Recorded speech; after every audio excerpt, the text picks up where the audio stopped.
The Bhagavad Gita, translated by Sir Edwin Arnold, Chapter 11, of the Manifesting of the One and Manifold.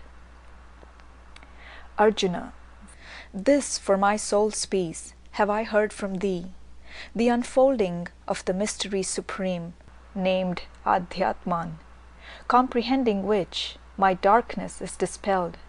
For now I know, O lotus-eyed, whence is the birth of men, and whence their death, and what the majesties of thine immortal rule. Fain would I see, as thou thyself declarest it, sovereign Lord, the likeness of that glory of thy form wholly revealed. O thou divinest one, if this can be, if I may bear the sight, make thyself visible, Lord of all prayers. Show me thy very self, the eternal God. Krishna, gaze then, thou son of Pritha, I manifest for thee those 100,000 shapes that clothe my mystery. I show thee all my semblances, infinite, rich, divine, my changeful hues, my countless forms. See in this face of mine, Adityas, Vasus, Rudras, Ashwins, and Maruts. See wonders unnumbered, Indian prince, revealed to none save thee.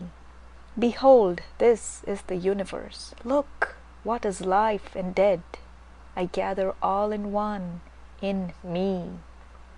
Gaze as thy lips have said, on God eternal, very God. See me, see what thou prayest. Thou canst not, nor with human eyes, Arjuna, ever mayest. Therefore I give thee sense divine. Have other eyes, new light, and look. This is my glory, unveiled to mortal sight. Sanjaya, then, O king, the god so saying stood to Pritha's son, displaying all the splendor, wonder, dread of his vast almighty head. Out of countless eyes beholding, out of countless mouths commanding, countless mystic forms enfolding in one form, supremely standing, countless radiant glories bearing, countless heavenly weapons bearing, crowned with garlands of star clusters, robed in garb of woven lustres, breathing from his perfect presence, breaths of all delicious essence, of all sweetest odors, shedding blinding brilliance, overspreading boundless beautiful all spaces from his all-regarding faces. So he showed, if there should rise suddenly within the skies sunburst of 1,000 suns, flooding earth with rays undeemed of, then might be that Holy One's majesty and glory dreamed of. So did Pandu's son behold all this universe enfold, all its huge diversity into one great shape, and be visible and viewed and blended in one body, subtle, splendid, nameless, the all-comprehending God of gods, the never-ending deity. But sore, amazed, thrilled, overfilled, dazzled and dazed, Arjuna knelt and bowed his head and clasped his palms and cried and said, Arjuna, yea, I have seen, I see, Lord, all is wrapped in thee. The gods are in thy glorious frame, the creatures of earth and heaven and hell. In thy divine form dwell, and in thy countenance show all the features of Brahma, sitting lone upon his lotus throne, of saints and sages and the serpent races, Ananta, Vasuki. Yea, mightiest Lord, I see thy thousand arms and breasts and faces, and eyes on every side, perfect, diversified, and nowhere end of thee, nowhere beginning, nowhere a center, shifts wherever soul's gaze lifts, thy central self all willing and all winning. Infinite King, I see the anadem on thee, the club, the shell, the discus, see thee burning in beams insufferable, lighting earth, heaven, and hell, with brilliance blinding, glorious, flashing, turning darkness to dazzling day. Look I whichever way. Ah, Lord, I worship thee, the undivided, the uttermost of thought, the treasure palace wrought to hold the wealth of the worlds, the shield provided to shelter virtue's laws, the fount whence life's stream draws all waters of all rivers of all being, the one unborn, unending, unchanging, and unblending, with might and majesty past thought, past seeing. Silver of moon and gold of sun our glances rolled from thy great eyes, thy visage beaming tender over the stars and skies doth to warm life surprise thy universe. The worlds are filled with wonder of thy perfections, space star sprinkled, and the place from pole to pole of the heavens, from bound to bound, hath thee in every spot, thee, thee. Where thou art not, O holy marvelous form, is nowhere found. O mystic awful one, at sight of thee made known, the three worlds quake, the lower gods draw nigh thee, they fold their palms and bow, body and breast and brow, and whispering worship, loud and magnify thee. Rishis and siddhas cry, Hail, highest majesty! From sage and singer breaks the hymn of glory, in holy melody sounding the praise of thee, while countless companies take up the story. Rudras who ride the storms, the Adityas' shining forms, Vasus and Sadhyas, Vishvas, Ushmapas, Maruts and those great twins, the heavenly fair Ashwins, Gandharvas, Rakshasas, Siddhas, Asuras. These see thee and revere in silence-stricken fear. Yea, the worlds, seeing thee with forms stupendous, with faces manifold, with eyes which all behold, unnumbered eyes, vast arms, members tremendous, flanks lit with sun and star, feet planted near and far, tushes of terror, mouths wrathful and tender, the three wide worlds before thee adore as I adore thee, quake as I quake to witness so much splendor. I mark thee strike the skies with front in wondrous wise, huge rainbow painted, glittering, and thy mouth opened, and orbs which I see, all things whatever be, in all thy worlds, east, west, and north, and south. O eyes of God, O head, my strength of soul is fled, gone is heart's force, rebuked is mind's desire, when I behold thee so, with awful brows aglow, with burning glance and lips lighted with fire, fierce as those flames which shall consume at close of all earth, heaven. Ah me, I see no earth and heaven, thee, Lord of lords, I see thee only, only thee. Ah, let thy mercy unto me be given. Thou refuge of the world, low to the cavern hurled, of thy wide opened throat and lips white tushed, I see our noblest ones, great Dhritarashtra's sons, Bhishma, Drona, and Karna, caught and crushed. The kings and chiefs drawn in that gaping gorge within, the best of all both armies torn and riven, between thy jaws they lie, mangled, fell bloodily, ground into dust and death, like streams down driven with helpless haste, which go in headlong furious flow, straight to the gulfing maw of the unfilled ocean. So to that flaming cave these heroes great and brave pour in unending streams with helpless motion, like moths which in the night flutter towards a light, drawn to their fiery doom, flying and dying, so to their deaths still throng, blind, dazzled, borne along, ceaselessly, all these multitudes, wild flying. Thou that hast fashioned men, devourest them again, one with another, great and small alike, the creatures whom thou makest, with flaming jaws thou takest, lapping them up, Lord God. Thy terrors strike from end to end of earth, filling life full from birth to death, with deadly burning lurid dread. Ah, Vishnu, make me know why is thy visage so? Who art thou, feasting thus upon thy dead? Who, awful deity? I bow myself to thee. Namastute Devavara Prasiddha. O mightiest Lord, rehearse. Why hast thou face so fierce? Whence did this aspect horrible proceed? Krishna, thou seest me as Time who kills, Time who brings all to doom, the slayer Time, ancient of days, come hither to consume, excepting thee.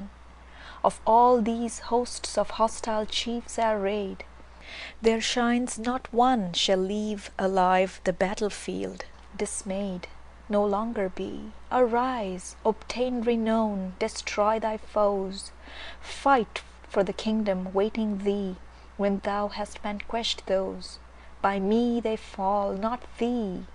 The stroke of death is dealt them now, even as they stand thus gallantly. My instrument art thou. Strike, strong-armed prince, at Drona, at Bhishma, strike. Deal death to Karna, Jayadratha, stay all this warlike breath. It's I who bid them perish, thou wilt but slay the slain. Fight, they must fall, and thou must live, victor upon this plain. Sanjaya, hearing mighty Keshav's word, tremblingly that helmed lord clasped his lifted palms, and praying grace of Krishna, stood there saying, with bowed brow and accents broken, these words timorously spoken. Arjuna, worthily Lord of might, the whole world hath delight in thy surpassing power, obeying thee. The Rakshasas, in dread at sight of thee, are sped to all four quarters, and the company of Siddhas sound thy name. How should they not proclaim thy majesty's divinest, mightiest? Thou Brahm, than Brahma greater, thou infinite creator, thou God of gods, life's dwelling place and rest. Thou of all souls the soul, the comprehending whole, of being formed and formless being the framer. O utmost one, O Lord, older than eld, who stored the worlds with wealth of life, O treasure claimed, who wottest all and art wisdom thyself. O part and all for all from thee have risen. Numberless now I see the aspects are of thee. Vayu thou art, and he who keeps the prison of Narak. Yama dark and Agni's shining spark. Varuna's waves are thy waves. Moon and starlight are thine. Prajapati art thou. And it's to thee men kneel in worshipping the old world's far light. The first of mortal men, again thou God, again 1,000,000 times be magnified. Honor and worship be, glory and praise to thee. Namo Namaste cried on every side. Cried here, above, below, uttered when thou dost go, uttered when thou dost come. Namo we call, Namostu, God adored, Namostu, nameless Lord. Hail to thee, praise to thee, thou, one in all. For thou art all, yea, thou. Ah, if in anger now thou shouldst remember I did think thee friend, speaking with easy speech as men use each to each, did call thee Krishna, Prince, nor comprehend thy hidden majesty, the might, the awe of thee did in my heedlessness, or in my love, on journey or in jest, or when we lay at rest, sitting at council, straying in the grove, alone, or in the throng, do thee most holy wrong. Be thy grace granted for that witless sin, for thou art now, I know, Father of all below, of all above, of all the worlds within, Guru of gurus, more to reverence and adore than all which is adorable and high. How in the wide worlds three should any equal be? Shall any other share thy majesty? Therefore with body bent and reverent intent I praise and serve and seek thee, asking grace, as father to a son, as friend to friend, as one who loveth to his lover. Turn thy face in gentleness on me. Good is it I did see this unknown marvel of thy form, but fear mingles with joy. Retake, dear Lord, for pity's sake, thine earthly shape, which earthly eyes may bear. Be merciful and show the visage that I know. Let me regard thee as of yore, arrayed with disk and forehead gem, with mace and anadem, thou who sustainest all things undismayed. Let me once more behold the form I loved of old, thou of the thousand arms and countless eyes. My frightened heart is fain to see restored again the charioteer, my Krishna's kind disguise. Krishna. Yea, thou hast seen, Arjuna, because I loved thee well, the secret countenance of me, revealed by mystic spell, shining and wonderful and vast, majestic, manifold, which none save thou in all the years had favor to behold. For not by Vedas cometh this, nor sacrifice, nor alms, nor works well done, nor penance long, nor prayers, nor chanted palms, that mortal eyes should bear to view the immortal soul unclad, Prince of the Kurus. This was kept for thee alone, be glad. Let no more trouble shake thy heart, because thine eyes have seen my terror with my glory. As I before have been, so will I be again for thee. With lightened heart behold, once more I am thy Krishna, the form thou knewest of old. Sanjaya. These words to Arjuna spake Vasudeva, and straight did take back again the semblance dear of the well-loved charioteer. Peace and joy it did restore when the prince beheld once more mighty Brahma's form and face, clothed in Krishna's gentle grace. Arjuna. Now that I see, come back, Janardana, this friendly human frame, my mind can think calm thoughts once more, my heart beats still again. Krishna. Yea, it was wonderful and terrible to view me as thou didst, dear prince, the gods dread and desire continually to view, yet not by Vedas, nor from sacrifice, nor penance, nor gift-giving, nor with prayer, shall any so behold as thou hast seen.